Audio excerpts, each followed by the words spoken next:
गणेशाय नमः। श्री सीतारामचंद्र अभ्याम नमः।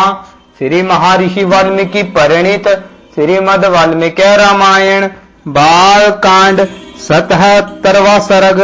राजा दशरथ का पुत्र और वधुओं के साथ अयोध्या में प्रवेश। शत्रुघ्न सहित भरत का मामा के यहाँ जाना। श्री राम के बर्ताव से सबका संतोष तथा सीता और श्री राम का पारस्परिक प्रेम। जमदग्नि कुमार परशुराम जी के चले जाने पर महायशस्वी दशरथ नंदन श्री राम ने शांतचित्त होकर अपार शक्तिशाली वरुण के हाथ में वह धनुष दे दिया। तत्पश्चात वशिष्ठ आदि ऋषियों को प्रणाम करके रघुनंदन श्री राम ने अपने पिता को विकल देकर उनसे कहा, पिताजी सुनिए, जमदग्नि कुमार परशुराम जी चले गए। अब आपके अधिनायक तब में सुरक्षित यह चित्रांगणी सेना अयोध्या की ओर प्रस्थान करे। श्री राम का यह वचन सुनकर राजा दशरथ ने अपने पुत्र रघुनाथ जी को दोनों भुजाओं से खींचकर छाती से लगा लिया और उनका मस्तक सूंघा। परशुराम जी चले गए यह सुनकर राजा दशरथ को बड़ा हर्ष हुआ। वे आनंद मगन हो गए। उस समय उन्होंने अपना और अपने पुत्र का पुनर्जन्म हुआ माना। तदंतर उन्होंने सेना को नगर की ओर कूच करने की आज्ञा दी और वहां से चलकर बड़ी शीघ्रता के साथ वे अयोध्यापुरी में जा पहुंचे। उस समय उस पुरी में सब और ध्वज पताकाएं फहरा रही थी। सजावट से नगर की रमणीयता बढ़ गई थी और बाती बाती के वादों की ध्वनि से सारी अयोध्या गूंज उठी थी। सड़कों पर जल का छिड़काव हुआ जिससे पुरी का सुरम्य शोभा बढ़ गई थी। यंत्र तंत्र ढेर फूल बिखेरे गए थे। पूर्ववासी मनुष्य हाथों में मांगलिक वस्तुएं लेकर राजा के प्रवेश मार्ग पर प्रसन्नमुख होकर खड़े थे। इन सब से बड़ी पूरी तथा भारी जन समुदाय से अलंकृत हुई अयोध्यापुरी में राजा ने प्रवेश किया। नागरिकों तथा पूर्ववासी ब्राह्मणों ने दूर तक आगे जाकर महाराज की अगवानी की थी। अपने कांतिमान पुत्रों के साथ महायशस्वी श्रीमान राजा दशरथ ने अपने प्रिय राजभवन में, जो हिमालय के समान सुंदर एवं गगनचुंबी था, प्रवेश किया। राजमहल में सब जनों द्वारा मनोवांछित वस्तुओं से परम पूजित हो राजा दशरथ ने बड़े आनंद का अनुभव किया। महारानी कौशल्या, सुमित्रा, सुंदर कटिल प्रदेश वाली केकई तथा जो अन्य राजपत्नियां थीं, वे सब बहुओं को उतारने के कार्य में जुट गई। तदंतर राज परिवार की उन स्त्रियों ने परम सौभाग्यवती सीता, यशस्वनी, उर्मिला तथा कुशध्वज की दोनों कन्याओं मांडवी और श्रुतिकृति को सवारी से उतारा और मंगल गीत गाती हुई सब वधुओं को घर में दे गई।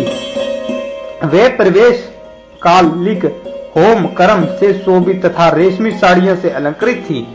उन सबने देव मंदिरों में ले जाकर उन बहुओं से देवताओं का पूजन करवाया। तदंतर नव वधु रूप में आई हुई उन सभी राजकुमारियों ने वंदनीय सास ससुर आदि के चरणों में प्रणाम किया और अपने अपने पति के साथ एकांत में रहकर वे सब की सब बड़े आनंद से समय व्यतीत करने लगी। श्री राम आदि पुरुष श्रेष्ठ चारों भाई अस्त्र विद्या में निपुण तथा विवाहित होकर धन और मित्रों के साथ रहते हुए पिता की सेवा करने लगे। कुछ काल के बाद रघुकुल नंदन राजा दशरथ ने अपने पुत्र कैकेयी कुमार भरत से कहा, बेटा सुनो, ये तुम्हारे मामा कैकेयी राजकुमार वीर युधाजित तुम्हें लेने के लिए आए हैं और कई दिनों से यहाँ ठहरे हुए हैं। दशरथ जी की यह बात सुनकर कैकेयी कुमार भरत ने उस समय शत्रुघ्न के साथ मामा के यहाँ जाने का विचार किया। वे नरश्रेष्ठ सूरवीर भरत अपने पिता राजा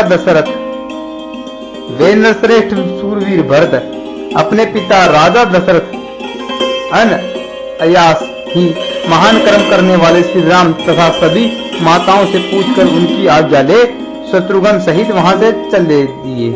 शत्रुघ्न सहित भरत को साथ लेकर वीर युधाजित ने बड़े हर्ष के साथ अपने नगर में प्रवेश किया। इससे उनके पिता को बड़ा संतोष हुआ। व्रत के चले जाने पर महाबली श्री राम और लक्ष्मण उन दिनों अपने देवोपम पिता की सेवा पूजा में संलग्न रहते थे। पिता की आज्ञा शिरोधार्य करके वे नगरवासियों के सब काम देखने तथा उनके समस्त प्रिय तथा हितकर कार्य करने लगे। वे अपने को बड़े संयम में रखते थे और समय समय पर माताओं के लिए उनके आवश्यक कार्य पूर्ण करके गुरुजनों के बारी से बारी कार्यों को भी सिद्ध करने का ध्यान रखते थे। उनके इस बर्ताव से राजा दशरथ, वेद वेता ब्राह्मण तथा वैश्य वर्ग बड़े प्रसन्न रहते थे। श्री राम के उत्तम शील और सद्व्यवहार से उस राज्य के भीतर निवास करने वाले सभी मनुष्य बहुत संतुष्ट रहते थे। राजा के उन 4 पुत्रों में सत्य पराक्रमी श्री राम ही लोक में अत्यंत यशस्वी तथा महान गुणवान हुए। ठीक उसी तरह जैसे समस्त भूतों में स्वयंभू ब्रह्मा ही अत्यंत यशस्वी और महान गुणवान हैं। श्री रामचंद्र जी सदा सीता के हृदय मंदिर में विराजमान रहते थे तथा मनस्वी श्री राम का मन भी सीता में ही लगा रहता था। श्री राम ने सीता के साथ अनेक ऋतुओं तक विहार किया और सीता श्री राम को बहुत ही प्रिय थी, क्योंकि वे अपने पिता राजा जनक द्वारा श्री राम के हाथ में पत्नी रूप से समर्पित की गई थी। सीता के पातिव्रत्य आदि गुणों से तथा उसके सौंदर्य गुण से भी श्री राम उनके प्रति अधिक अधिक प्रेम बढ़ता रहता था। इस प्रकार सीता के हृदय में भी उनके पति श्री राम अपने गुण और सौंदर्य के कारण द्विगुणित प्रतिपत्र बनकर रहते थे। जनक नंदिनी मिथिलेश कुमारी सीता श्री राम के हार्दिक अभिप्राय को भी अपने हृदय से ही और अधिक रूप से जान लेती थी तथा स्पष्ट रूप से बता भी देती थी कि वे रूप में देवांगनाओं के समान थी और मूर्तिमती लक्ष्मी से प्रतीत होती थी। श्रेष्ठ राजकुमारी सीता श्री राम की ही कामना रखती थी और श्री राम भी एकमात्र उन्हीं को चाहते थे। जैसे लक्ष्मी के साथ देवेश्वर भगवान विष्णु की शोभा होती है, उसी प्रकार सीता देवी के साथ राजऋषि दशरथ कुमार श्री राम परम प्रसन्न रहकर बड़ी शोभा पाने लगे। इस प्रकार श्री वाल्मीकि निर्मित आर्ष रामायण आदि काव्य के बालकांड में 17वां सर्ग पूरा हुआ। बालकांड समाप्त।